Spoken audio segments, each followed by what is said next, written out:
athletic commitments, student and staff accomplishments, and conspiracy theories. These stories and more on this edition of the Bulldog Nation.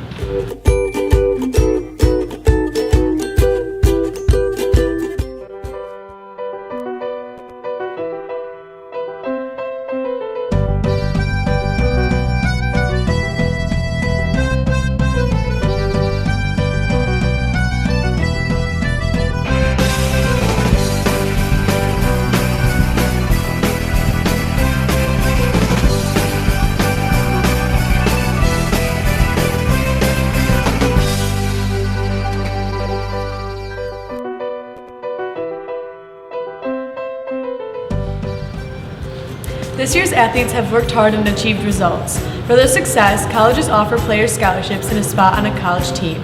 Several RHS students have made college commitments for the upcoming year.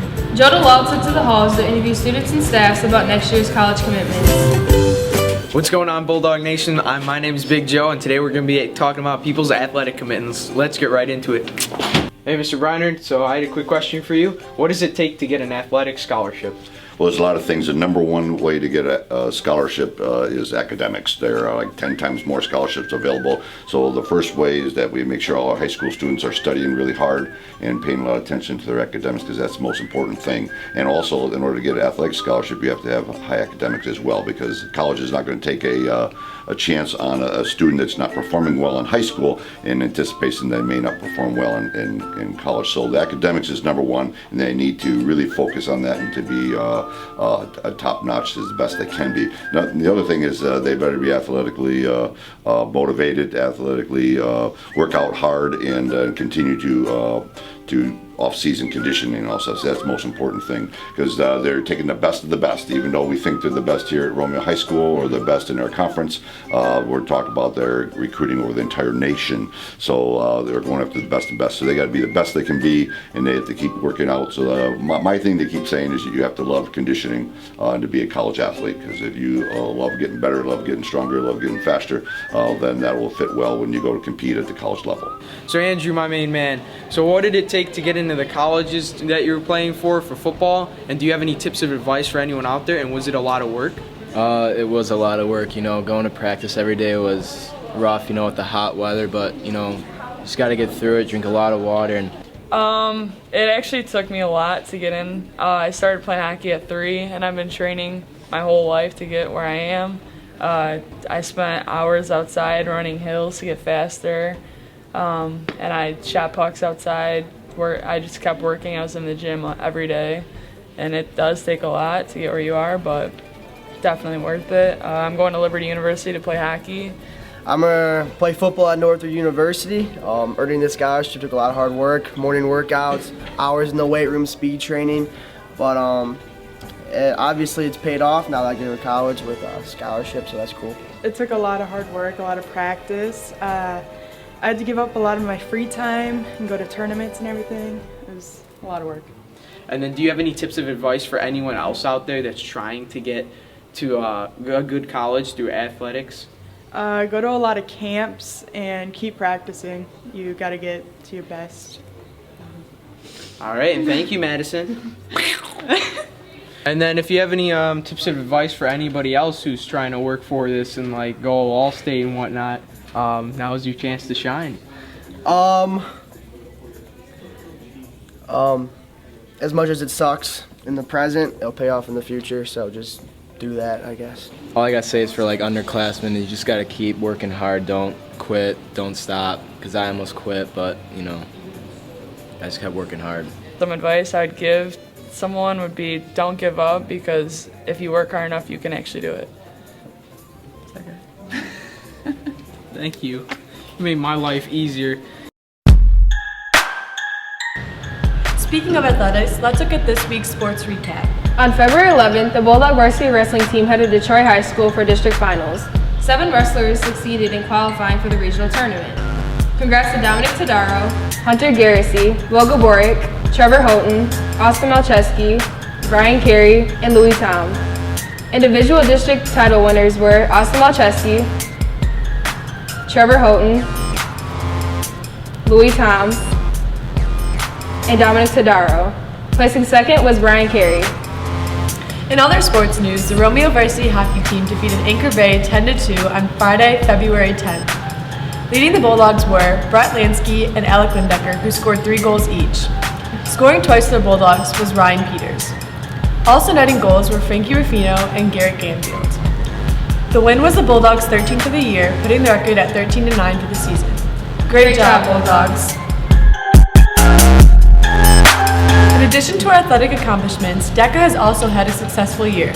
On January 14th, 17 Romeo High School students competed at the district DECA competition at Lake Orion High School.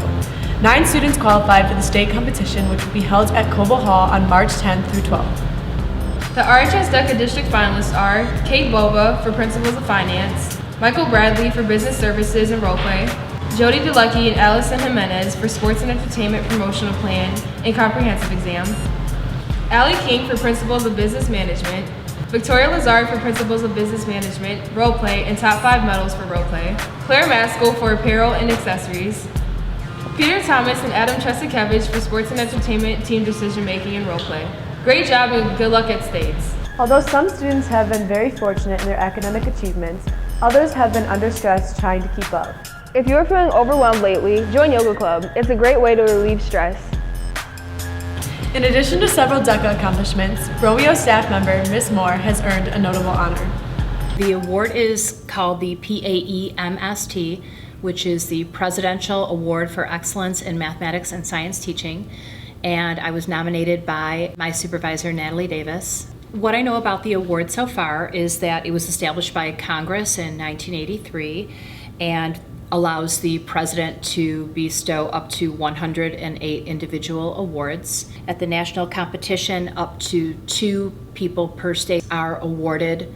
To win, you have to submit, I believe it's up to 4 separate essays. You also have to submit 1 videotaped lesson in its entirety. In the past, I've not responded to the nomination, although I was flattered, honored to be nominated, but I thought this year I would try. So I'm gonna try, see what happens. A special congrats is also in order to Mrs. DeVoe, who was recently named Macomb County Teacher of the Year. So I'm actually very humbled by the fact that I have won Teacher of the Year award for Romeo High School this year. The best part of it is that it's not an award you get just for doing your time, but that I was actually chosen and nominated by my peers. And if you're a student at Romeo High School, you know that this high school is loaded with amazing teachers, and to have amazing teachers say that they believe I'm a good teacher is really one of the best compliments I've ever received. So have you heard of any conspiracy theories lately? Actually, I have. In our news story, they talk about the conspiracy of the Amazon Echo. It was recently discovered that Amazon's new gadget Echo may be recording the things you say to her. According to Amazon.com, the hands-free speaker is used to play music, provide information, news, sports scores, weather, and more instantly. Conspiracists first investigated the Echo after it became a controversial piece of evidence in a murder trial. According to Star Tribune, in 2014, James Andrew Bates was accused of killing Victor Collins, after Collins' dead body was found floating in Bates' hot tub.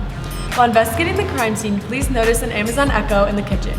The police requested a search warrant, which was signed by a judge in August, that requests all audio recording, transcribed records, text records, and other data from Bates' Echo speaker. Sophia Bay, our own Bulldog Nation reporter, took to the halls to investigate another theory called the Mandela Effect. The Mandela Effect is when someone has a clear memory of something that has happened in the past. But did it actually happen? The thing is, large groups of people also remember the exact same thing. Some people speculate that there are 2 parallel universes and our lives are sliding in between them. We're going to go around Romeo High School and show 2 pictures, one that's real and one that probably isn't. Let's see what they have to say. Which one is the correct way to spell Febreze? The one on the right. Alright, what do you think? I'd say the same. Same thing? You guys are actually both wrong. It's the one on the left with 1 E. Does Kit Kat have a hyphen or does it not? No. Yes. It does not have a hyphen, actually. Yeah, it does! I actually thought it did, but I was like, no, I don't think so, maybe not. I don't know. I feel like it is. No. What is the right way to spell Chick-fil-A? The first one? The first one. You guys are actually both wrong. It's the second one with the C and the K. Which one is the correct Monopoly Man? The one on the left is correct. I think the one on the left. You guys are wrong. It is actually the one on the right without the monocle.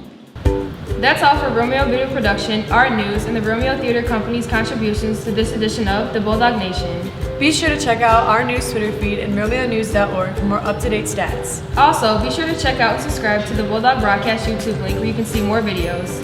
We'll see you next time on the Bulldog Nation.